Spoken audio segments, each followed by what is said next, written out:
Assalomu alaykum barchaga. Sizlar bilan Zamira, 8 yillik rus tili va adabiyot o'qituvchisi va Toshkent shahrida joylashgan Poliglot o'quv markazi, rus tili o'quv markazi asoschisi.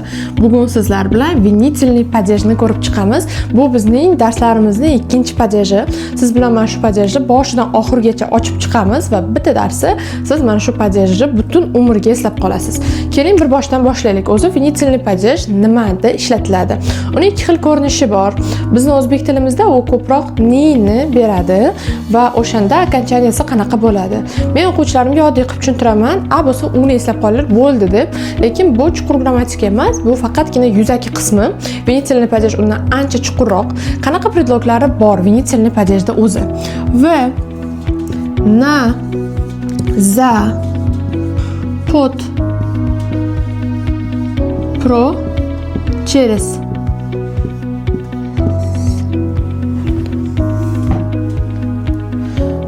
Mana bu bizning predloglarimiz edi. Nima o'zi predlog? Predlog vinitelniy padeji savollarga mana ni ma'nosidan tashqari yana qo'shimcha ma'no beradigan narsalar. Mana predloglar, deylik mana biz o'zi vinitelniy padeji ni ma'nosini beradi degan ma'no bilan berdik. Lekin za degani uchun nimadir tarafdori, va na degani da degan ma'noni beradi. Lekin vinitelniyning o'zi asosiy ma'nosi predlogsiz ni, predloglar bilan o'sha predlogning ma'nosiga qarab har xil окончание va har xil ma'no olib yuradi. Ni va qanaqa savol bilan kelamiz? Savollari ikki xil. Bu kavo что? Kavo kimni? Что? Nimani demoqchida endi tipa. Endi buni siz tushunib oldingiz, vinitelniy padejligini ham tushundingiz, nini olishini tushundingiz, predlog bilan asosiy окончаниyaning farqini ham tushundingiz. Keling endi bir boshdan yoyishni boshlayman. Immindan bizga rod bilan keladigan tugallanishi muhim. Hozir aytganimdek, мужской va женский rod o'zi sredniy rodimiz ham bor, bilamiz. Va albatta ko'pligimiz bor.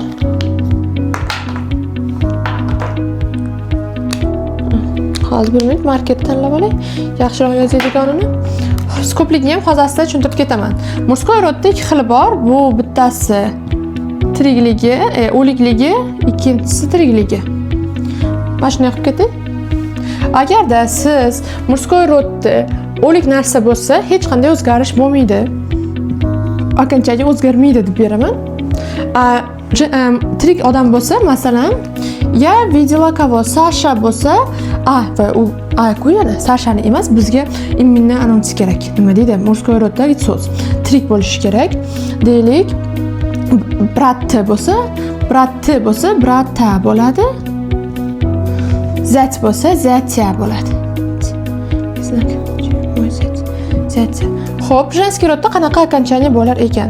Женский rodda a harfingiz, endi a harfi o'zgarishini yozmayman, sразу u bo'lib ketadi yoki yu bo'lib ketadi. Hozir uni yana primer bilan yozib beraman. Средний rodda я вижу море и я вижу окно, я вижу море. O'zgarish yo'q. O'zini окончаниясida qoladi degani bu. Mana primerlari. O'zi ni ma'nosida hozir tushuntirib boshlayman.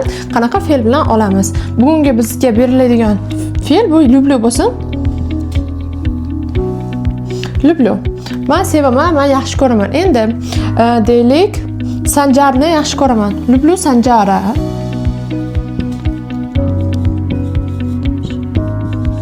Sanjara.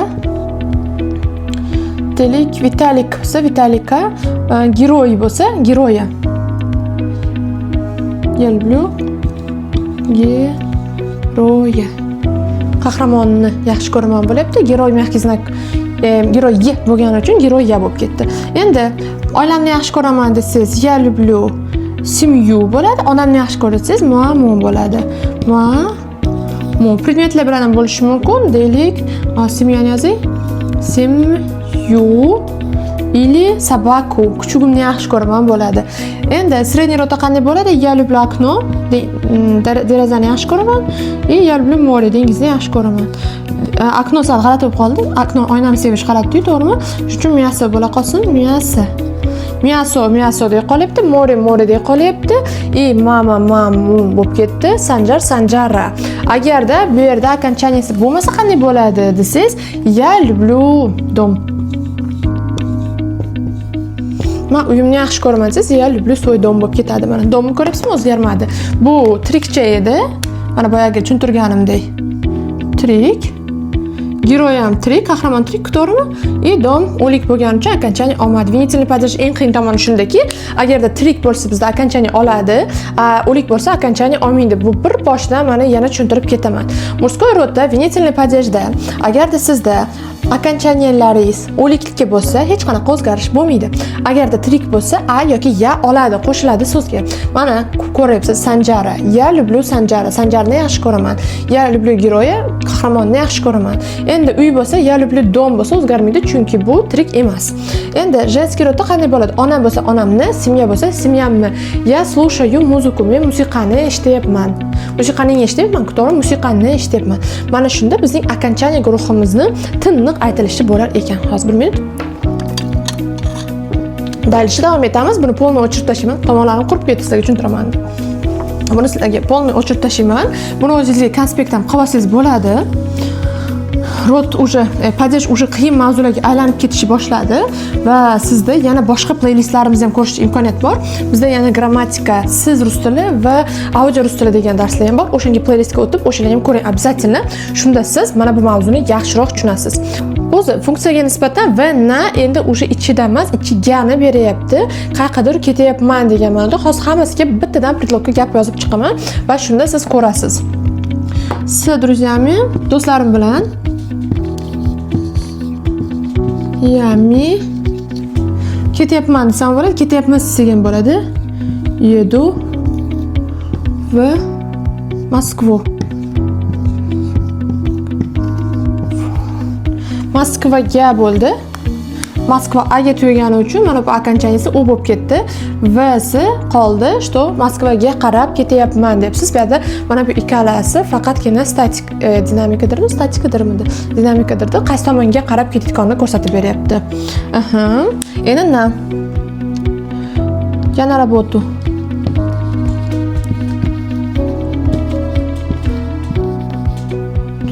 Men ishga bo'lib ketdim, mana gap oddiy, hech qanaqa fe'lsiz. Ya idu na работу degan bo'ladi. Ya na работу. Men ishga na bilan keldi. Ya болею. Endi ya болею degan muxlislik qilaman.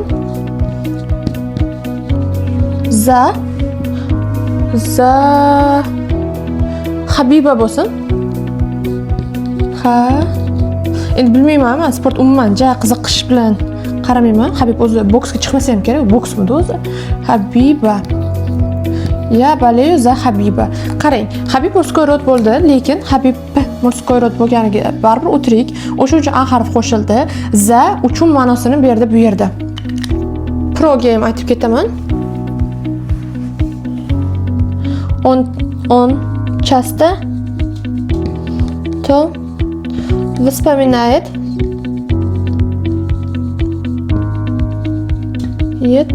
вспоминает про u ko'pincha ko'p eslab turadi. Haqida degan ma'noning ikkinchi ko'rinishi. Bizda haqida o bor edi, to'g'rimi? Pro уже a2 b2 ga darajalarda aytsangiz bo'ladi. Pro babushku. Babushkasi haqida eslab turadi. Mayta o babushka desangiz ham bo'ladi, pro babushku desangiz ham bo'ladi. Ketdik. Endi через. Через qanaqa ma'nolar bilan kelishini ham qarang. Через Moskvu desangiz bo'ladi. Через бабушкуga узнал kim orqali desangiz. Shu ma'noda ham kelishi mumkin. Через неделю, через месяц vaqt ma'nosida ham kelib ketadi. Через o'zi ko'pincha vaqt haqida beradi yoki kimdir nimadir orqali. Например, через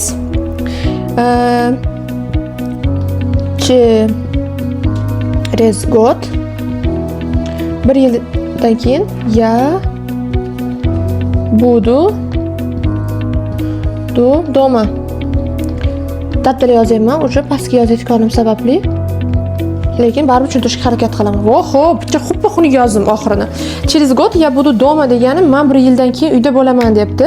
Mana через turibdi. Gод o'zgarmayapti. Nima uchun? Chunki godda bir yildan keyin bo'lgani bilan gод murskoy rod va o'lik. O'lik bo'lgani sababli окончание bo'lmaydi. Неодушевленный deyiladi rus tilida. O'lik, одушевленный tirik. Mana Habib одушевленный edi. Masalan, Habib orqali bildimchi, ya узнала через Habiba bo'ladi. No, bizda hozir yildan keyin demoqchi. Через yoki yil, yoki orqali yoki dan keyin ma'nosini berib ketishi mumkin. Xo'p, bu polni bizda predloglari bilan окончание guruhi edi. Bemalol buni ham ko'rib chiqsanglar bo'ladi. Undan tashqari, mana hozir grammatikani birin-ketin sizlarga tushuntirib ketyapman. Baribir inson o'qituvchisiz qiynaladi buni o'rgangani. O'sha uchun bemalol kirib bizda yana onlayn darslarimiz, offlayn darslarimiz bor. Adminga yozsangiz sizni yo'naltiradida o'zingizga mos bo'lgan guruhlarga, mos bo'lgan vaqtga darslar qo'ydirib olsangiz bo'ladi. Shunday qilib rus tilini yanada tezroq o'rganasiz. Endi boyagi окончанияni oxirini qanaqa bo'lishini ko'rsatib ketaman. Bizga ko'plik kerak. Именно винительный падежи множественное числоsi juda oson, u ikki xilga bo'linadi. Qachonki sizda hozir boya tushuntirganimdek o'likcha bo'lsa, или tirikcha bo'lsa. Agar sizda narsa tirik bo'lsa, hech qanday o'zgarish bo'lmaydi окончанияda. Shunday qanday bo'lsa, o'shanda turaveradi. Masalan, я вижу книги, tетради. Tirikda esa of, yev bo'lib ketadi окончанияsi. Yey. Yana kesilish окончанияsi bor. Da hozir tushuntirib ketaman. Masalan, akalar edi, to'g'rimi? Bratya edi. Я вижу братьев bo'ladi. Viju bilan berasiz. Я люблю deylik papa bo'lib ketadi. Qarang. Agarda sizda bu женский rod bo'lsa, окончание kesiladi. Naborot окончание yo'q qoladi. Masalan, я вижу маму. Я вижу машин. Mashina edim. Я вижу машин bo'lib ketdi, chunki oxirgi окончание kesildi. Endi murskoy rodda qanaqa bo'ladi? Birinchi женский rod tushuntirdim, chunki murskoy rodga qaraganda женский rod osonroq.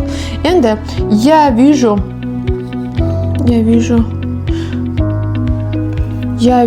героев.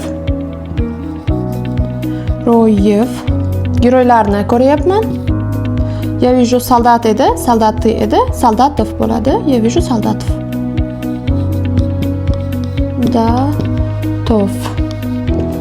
Giroyev, soldatov. Endi sredniy rodda esa tirik narsa o'zi asosan kelmaydi. O'sha uchun biz bu yoqqa hech qanaqa sredniy rodda qo'shmaymiz. Murskoy rod bilan женский rod asosan bo'ladi. И я вижу деньги. Деньги mana tirik. Я вижу тетради. Я вижу тетради bo'ladi baribir, chunki женский rod. Женский rodda tirik bo'lsa ham o'zgarishi mumkin bir xilda. Я вижу сок. Я вижу машину bo'lib ketdi, to'g'rimi? Agar ko'plik bo'lsa mashin bo'ladi. Bu yerda mana o'zgarish bo'lmaydi dedim.